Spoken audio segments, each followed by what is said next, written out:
Welcome in to the fourth draft. I'm your host, Erin Trafford, and I'm so happy you are here. I also have to say, I have been overwhelmed by how well this show has been doing within the circle of Canadian media folks and podcast curious folks and all of you who have been Story Studio Network and now Echo Podcast Network supporters. Honestly, I always appreciate the responses, the reviews, the subscribing to the feeds, all those things.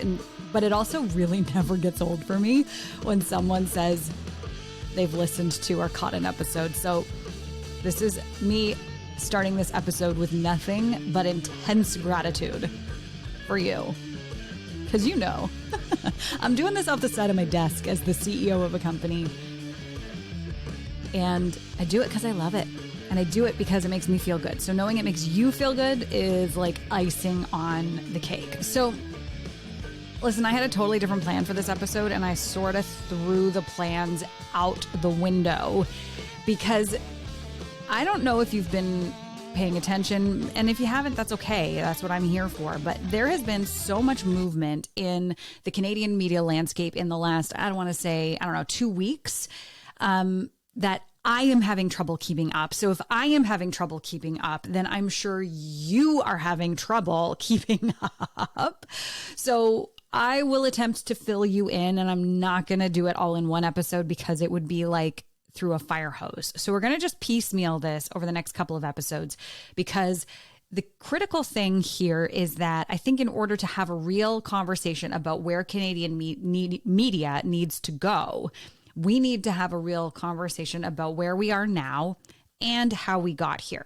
So I'm going to give you a little bit of a background on why I want to have this. This is important to talk about now.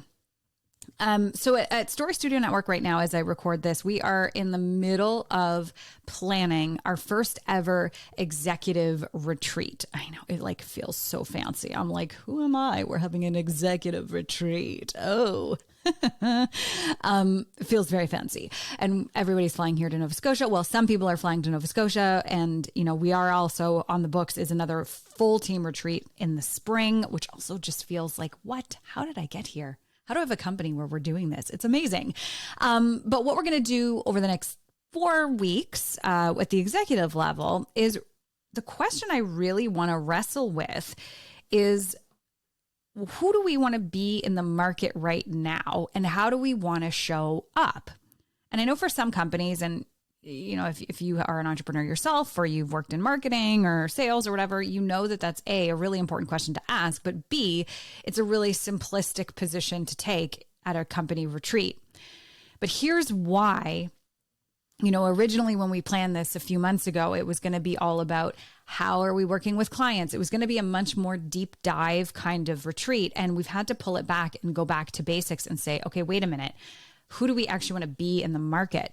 Because when we entered the market in 2021, I say that, you know, after a text message, Story Studio Network formed, we were in an entirely different environment as media professionals. We were still in the middle of COVID. So budgets looked different, marketing looked different, communications looked different, expectations looked different, the media acted differently. And now here we are to end of 2023, and it's like the world has changed completely. So we're taking this opportunity at SSN to go back to basics and say, oh my goodness, given everything that's gone on around us, who do we need to be now? And how do we want to show up? So yes, we are still and ever will be a podcast production company and network. That's not going to change. We will always help people and brands produce their podcasts in the best way for them and get it out into the world.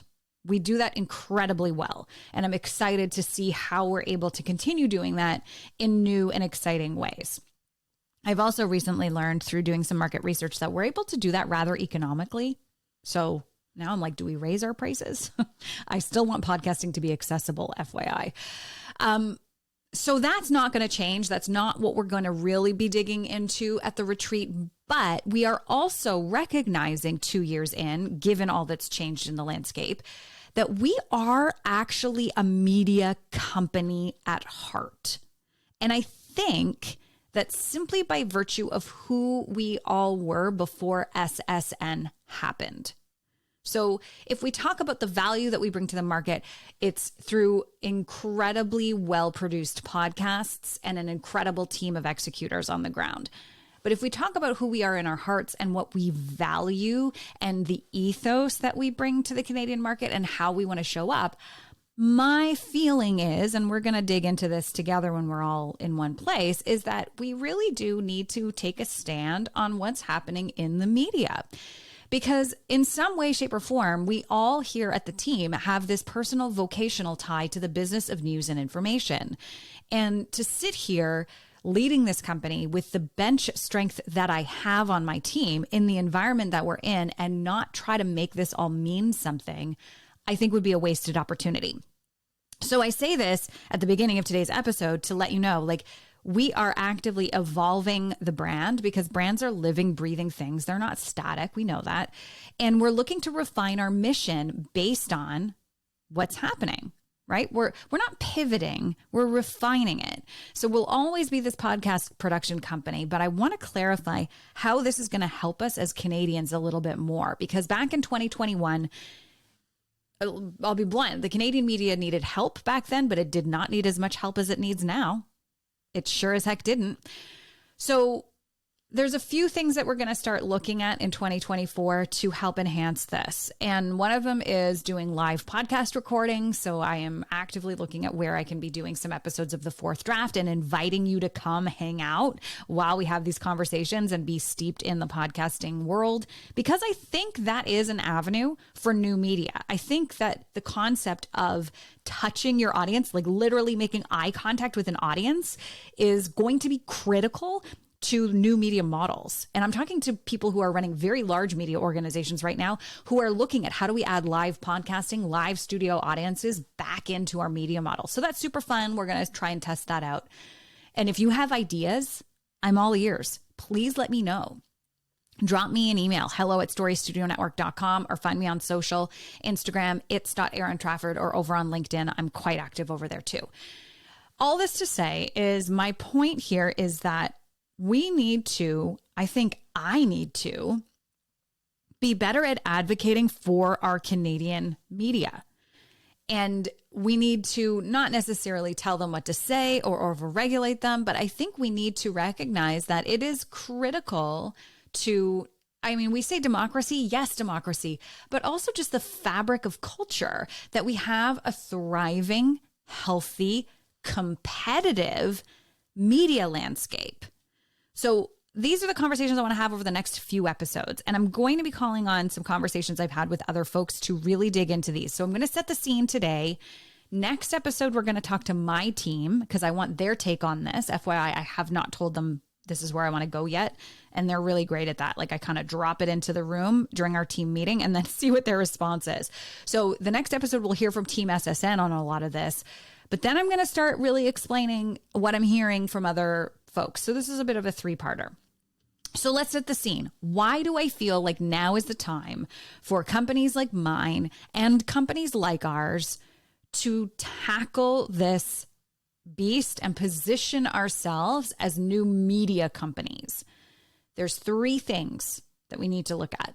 Number one is this uniquely Canadian challenge that we're finding that exists in our media world. It is unique to Canada, and therefore, I think the solution will be unique to Canada. I also think, just based on conversations, that there is a general lack of understanding of the depth and the tentacles of Bill C-18 and its little sister or little brother sibling, Bill C-11. We need to better understand that. And then I think those two things combined means that we have to get a little bit better at anticipating what our media landscape could look like in a doomsday scenario in 2 to 3 years and what we want it to look like in 2 to 3 years. Because I got to tell you, in the grand scheme of things, 2 to 3 years is not a long time. So if we want to change the narrative and we want to change the landscape, now is the time to act. So let's back this up for a second. As we head into our corporate retreat and we're talking about what I want to be and how I think we need to be a media company that also produces podcasts, is this unique Canadian challenge. And I'm not sure if you caught it. I was on the Sound Off podcast this past week with host Matt Kundle. He's done incredible things for podcasting in Canada. He has one of the largest podcast networks in the country. Dude knows what he's talking about. He knows podcasting. He knows media. He knows the players. He understands the landscape. So he and I had an hour-long deep dive, and I'll place the link to listen to that episode in the show notes for this show. And I would encourage you to have a listen and reach out to him. But we got to talking about how Canada is it's an odd duck, right? We're not the UK. Even though the UK has the BBC and we have the CBC, there are some very fundamental differences there. The number one being funding. The UK gets funding from the Crown, or rather the BBC gets funding from the Crown, but then cannot sell advertising. Our CBC gets funding from the federal government, but then can sell advertising. So changes the competitive landscape, creates a unique Canadian challenge when there are other smaller independent organizations trying to compete with the CBC. And I'm not saying we should abolish the CBC. I'm not getting into that. What I'm saying is I'm trying to paint a picture here for you of the unique Canadian challenge we're in, right?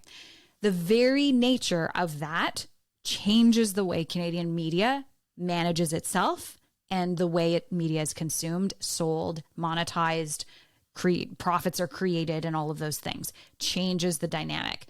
The other thing that changes the dynamic in the Canadian respect is the fact that we are a stone's throw. We are an imaginary line in the sand away from the United States. And so what has happened as our Canadian media has been consolidated, as podcasting has taken hold, as networks have developed, as new forms of programmatic advertising have been brought in, is that we are often compared to the Americans in terms of size, scope, revenue generation ability, the size of our audience. And that is to our detriment. That is to our detriment because we can never compete with them purely on population. The population of Canada is less than the population of California. So for us as media folk to go after American dollars without an American-sized audience is a losing proposition. And yet, that is where we find ourselves for the most part when we're out there trying to pitch our value is, well, you only have, and I'm pulling this number out of thin air for sake of the example, but they'll say you only have 5,000 people listening when XYZ show has 50,000 people listening. Well, XYZ show has 45,000 Americans and 5,000 Canadians. So that's how these conversations are happening. This is a problem facing Canadian media. This is a problem that I think the solution is going to be strong advocacy for the value of a Canadian solution, which I don't think exists yet. So this whole idea of the CBC having kind of straddling both worlds, there for the public good, but also there for profit and being a juggernaut, right? There's nothing the CBC can't do with $1 billion. There's no other media corporation that has that kind of budget to do things with, right? So they are always going to be the best, but nobody's going to be able to compete with them because they're the best and they're eating from both pies, right? So there's that. Then there's this whole idea of that Canada is consistently compared to the United States on multiple fronts, none of which seems to make logical sense. Okay. So that's challenge number one, that we need to understand if we're going to have this conversation about how to fix the problem. And I go in a little deeper depth on this in my episode with Matt. So go listen to that if you've got some extra time. We hit on that in the second half of the episode. The second thing and this is related, is this whole mess. It's an absolute unmitigated disaster that has happened with Bill C-18. And I'm bringing this up because I have had so many conversations with industry folks who are shaking their head, who are, gnashing their teeth over it because we understand what it's done. In some cases, people's revenue dropped 30% overnight. How are you supposed to run an operation if 30% of your revenue evaporates overnight? This is a disaster for independent media and small media organizations in the country. So A. B, I've had multiple conversations with folks not in the media at all, just regular people who would say, I don't know, I just consume media like a regular person, who literally do not understand what has happened, why it has happened, why it has persisted, or who's going to fix it. And that's nobody's fault. Except I would say the government and the media, but the general public just don't understand what happened. So to give you a little bit of primer, C-18 dropped in July and effectively was the government playing chicken with Meta, Mark Zuckerberg, Facebook and Instagram. And what they wanted to do, they thought they were helping. They thought they were helping by suggesting that Meta was getting all this traffic from Canadian news sources. So why doesn't Meta start paying for all of that traffic? And Meta said, we don't need that. We don't need to pay. There's a whole bunch of other things on there where the government didn't put a cap on how much they would ever have to pay. So the potential for them to pay was like quite literally like an immeasurable amount of money every year. No business would go into that deal. No business would say, yeah, absolutely, I'll pay this fee without having any sense of how big that fee would be year over year. The government didn't see it that way. They're like, no, you just have to pay this fee and pay it whatever it is every year. That's crazy town. So they said, screw you. We're just going to not let you post any of those links. If we have to pay for that, we're not letting you do that. We don't want to pay for that. So see ya. Service-based business pulled right out. Now Canadians have no news on Facebook. Now Canadians have no news on Instagram. And we saw closures, newsroom closures, salespeople are being laid off left, right, and center, which doesn't make headline news either, but I can tell you that that's happening.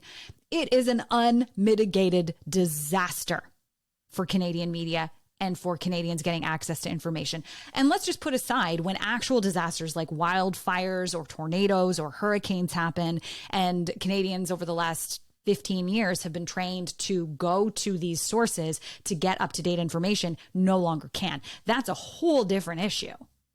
That's a whole different issue. So we need to better understand what happened with C-18. And the reason I say that is because the third point we need to start unpacking is what's going to happen in 2 to 3 years. Because I say if we're looking at 2 to 3 years, we don't have a long horizon. And what could happen in 2 to 3 years is that the government will do the same thing they did with digital publishers and C-18 to streaming publishers with C-11. So C-18 is called the Online News Act, and C-11 is called the Online Streaming Act. What they're going to attempt to do, they're in consultations right now, but hello, there's a little bit of a lack of trust at this point that they're even going to listen to consultations, because they didn't with C-18, is they're going after the Netflix, they're going after the Apples and the Spotifys, and probably where you're listening to this podcast right now.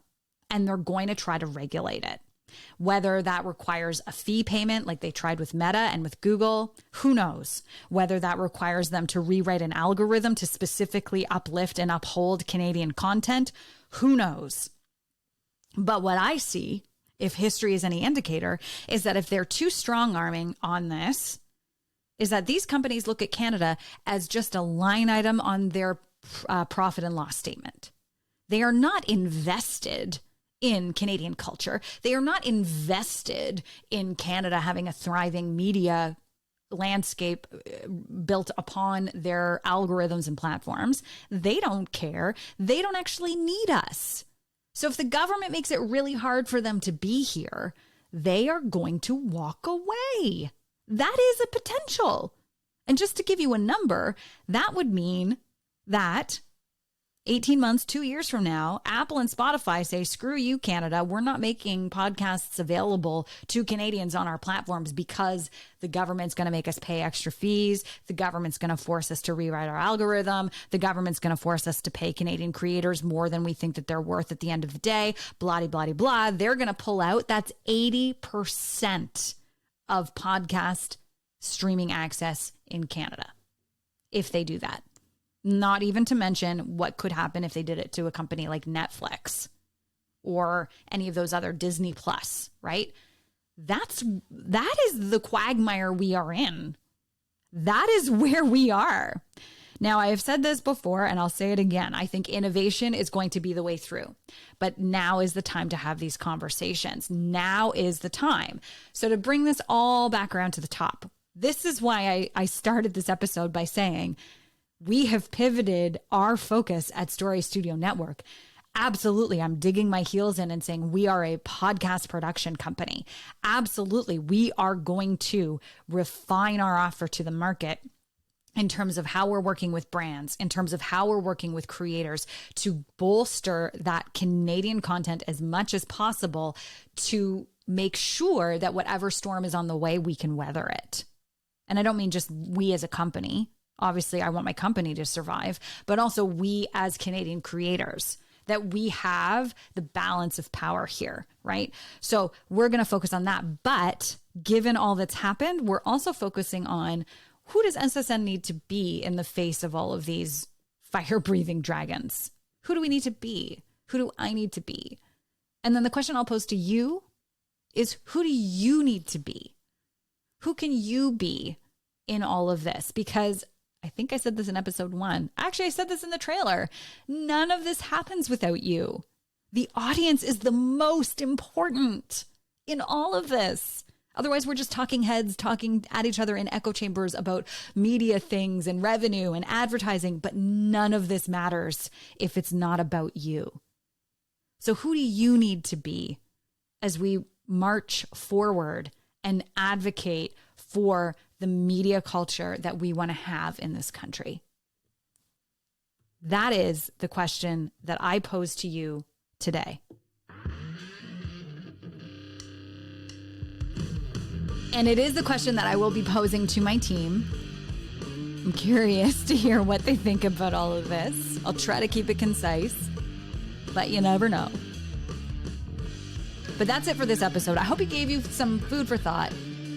Maybe I made you a little angry or a little shocked. Maybe you didn't know some of these things. I don't know. Let me know. Find me over on LinkedIn. Find me on the Instagrams. Email us, hello@storystudionetwork.com. And if you've got your phone in your hand, please don't forget to rate and review this program. It personally makes me so happy. So happy. And subscribe if you're on the Big Apple.